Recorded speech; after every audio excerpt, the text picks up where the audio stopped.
probably familiar with smoked short ribs, and they are absolutely wonderful. We're gonna do a grilled take on them today with some wine marinated roasted short ribs on the Hasty Bake charcoal grill. Let's get going.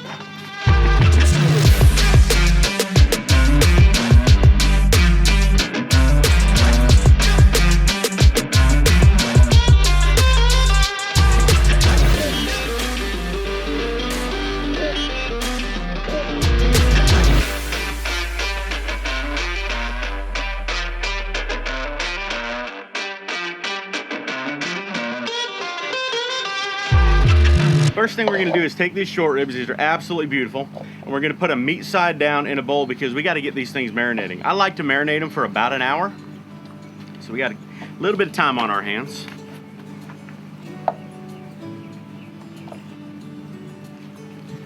Once we get them in the bowl, we're gonna cover them with some good red wine. Now I always tell people, you don't wanna cook with bad wine, so don't buy the cheapest bottle out there. If it's a bottle you'll drink, it's a bottle you wanna cook with.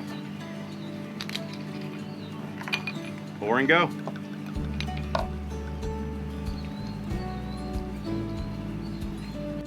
We'll let these marinate for about an hour. It's gonna tender up, it's gonna infuse some awesome flavor, then we'll get them on the grill.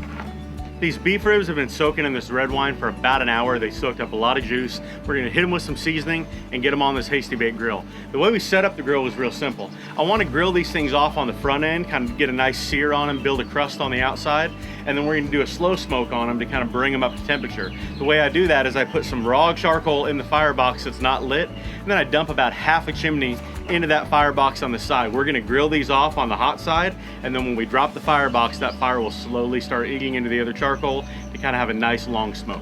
We're gonna move these things out.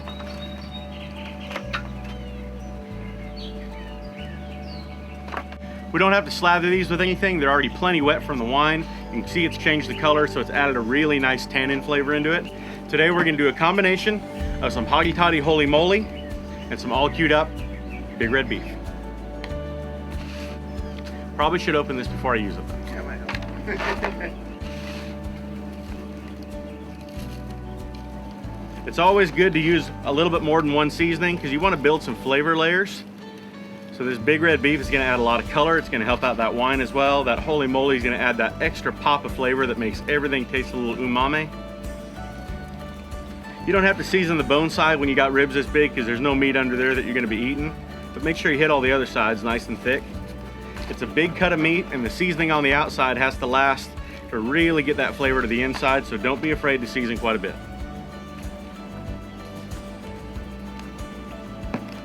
And the holy moly.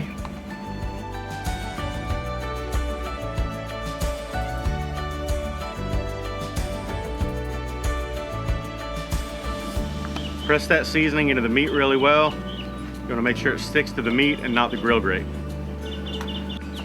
Got a nice fire all queued up over here. You like that? All queued up. We got this fire nice and hot. We're gonna go ahead and move these over. We're gonna grill them off, get a nice sear on the outside.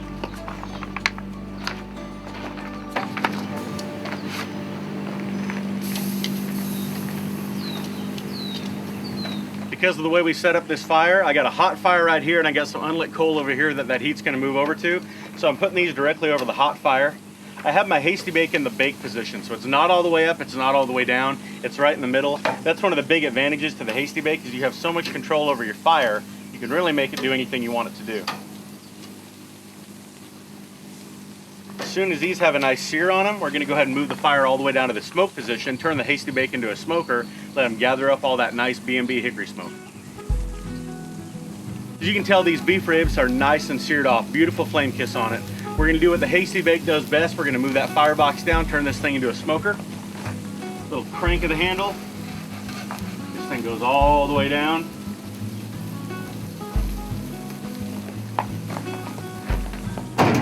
And now those are gonna smoke to perfection until we get a nice internal temperature that's gonna make them super tender. So this is a great take on the normal beef ribs. Like I said, we didn't smoke these off like barbecue ribs. We did a wine marinade on them. We grilled them and seared them and then got them up to temp. So I wanted to take these to about 210 degrees, which is pretty far up there, but it's not quite fall apart tender. I want a little bit of a bite on them. If they fall apart, you're not gonna get that real kind of winey taste that we get when we marinate in wine. So the slices work a little bit better, but you can see they're really, really squishy, really tender. They jiggle. Looking forward to biting into these. I like to serve them when I cut them off the bone. When you have them on the bone, they tend to kind of grab a little bit, but when you cut them off the bone, they just eat a lot better. You can slice them up. That's what we're gonna do right now. Go ahead and take this one, give it a good slice. And you can see that meat on the inside. All that fat's rendered out. Nice and squishy. Here's the real question though. It can look as good as you want it to look. How's it taste? Hot. Oh no.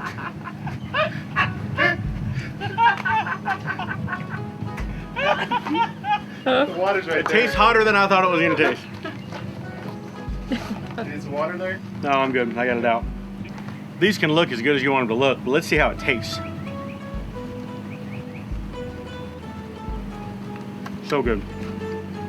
Now beef is really fatty and rich anyway, and when you throw that wine on there, it takes that richness to a new level. So sometimes it's really nice to cut it with something acidy, kind of like a chimichurri or some other sauce that has some citrus in it. These are also really good if you just dice them up and put them in tacos, slice them out and put them on a sandwich, or just eat them on their own, you know, maybe with something nice like some white rice or some quinoa or something like that, a good salad.